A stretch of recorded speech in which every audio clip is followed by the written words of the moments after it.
to another issue that many pro-life activists actually consider to be a similarly pro-life issue, which is immigration and the border. You are bringing together people this week to discuss what you describe as a crisis and an invasion at the border. What do you hope to get out of those conversations this week? Well, to your point about being pro-life at all stages, I think when you have 1 out of every 3 women sexually assaulted or raped in their journey to come to this country illegally because of the policies of the Biden administration that actually encourage them to do that, I think that is that it does a disservice to these vulnerable people, and I don't think it is consistent with life and the quality of life that we should care about as Americans. We have a system, a legal system. Millions of people are in line to become legal residents and even citizens of our great nation. 1 million people get citizenship every year. America represents 5% of the world population, but 20% of the immigrant population. There isn't a nation in all the world that's more welcoming to immigrants than the United States of America. What we've seen at the border, especially over the last 18 months of this administration, has been complete lawlessness. It has been a complete abdication of the federal government's first job, which is to provide for a common defense. This president took an oath to uphold the laws of the land, and he has been derelict in enforcing immigration laws. So we have a complete and absolute and utter unprecedented crisis on a humanitarian level, on a safety and security level, and there's been no help, only aiding and abetting paramilitary narco-terrorist cartels who have been flooding our country with human trafficking, drug smuggling, and other criminal activity that is destructive to our society, destructive to our states, and is costing us on so many levels. The Constitution makes provision for a state that is abandoned like our state is under this administration. It's Article 4, and it's often referred to as the invasion clause.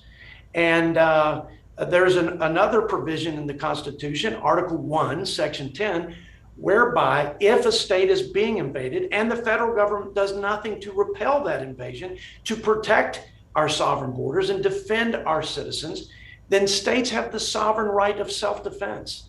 And that's exactly what Governor Abbott is initiating. He has cited both Article 4, which is that invasion clause, and Article 1, Section 10, which is actually war powers to mobilize military assets to actually provide border security for the citizens of Texas. It's a shame that he has to resort to this extenuating measure, but he has no alternative at this point. And as a sovereign state, we retain the right of self-defense. He's doing the right thing. And I have a bill, a resolution that affirms that he's doing the right thing, and other state leaders along the border should follow suit. And I have members from 26 states in the country that have signed and that are standing with the governor and state leaders to do what they're doing to protect our citizens when our federal government has completely failed and fallen down on that job. It seems to me, Congressman, that there's a bit of an inconsistency between this language of celebrating immigrants and wanting to continue America's legacy as a nation of immigrants, and then using this rhetoric declaring all of these people trying to obtain immigration status at the border as an invasion. How do you parse through the need for more border security with the similar need for needing to streamline immigration for people and streamlining the process for people who are trying to come here legally for legitimate reasons? How do we balance those two priorities? Well, if you don't like the laws of the land, you can change those laws. But today, the law of the land is if you cross our border illegally, you shall be detained, not you shall be caught and released. See, we're a nation of laws. not a nation of people that want to govern by executive order and regulatory fiat. That is disastrous, and that will accelerate the disintegration of our civil society. And we're seeing that lawlessness in the streets of our cities. That's why violent crime is up across our nation, because people think, like you just asked the question and framed it as inconsistent with being compassionate. Let me tell you, it is not compassionate to encourage people to fall into the hands of the drug cartels who totally own, because our current Biden administration has surrendered control of the border. When they fall into their hands, they do bad things to them. They use children as passports and they reuse them as passports. They rape women and they assault them. And if the Doctors Without Borders, which is not a partisan group, says 1 out of every 3 women go through this horrible atrocity and this experience, then we should all say that we should follow the laws of the land and that we should provide for a secure border, and we should respectfully and compassionately push people into the legal system, which millions of people avail themselves of every year. So for people to think that enforcing the law and securing our border is inconsistent with compassion and is in any way not humanitarian, they have bought into the progressive lie. The progressive lie. I mean, at one point you heard the Democrats and left screaming during the Trump administration that we had kids in cages. But you don't hear anybody talking about the abuses and the exploitation that happen every day at the border, because we've allowed the drug cartels to totally control the border. And that is a shame for a country as great as ours.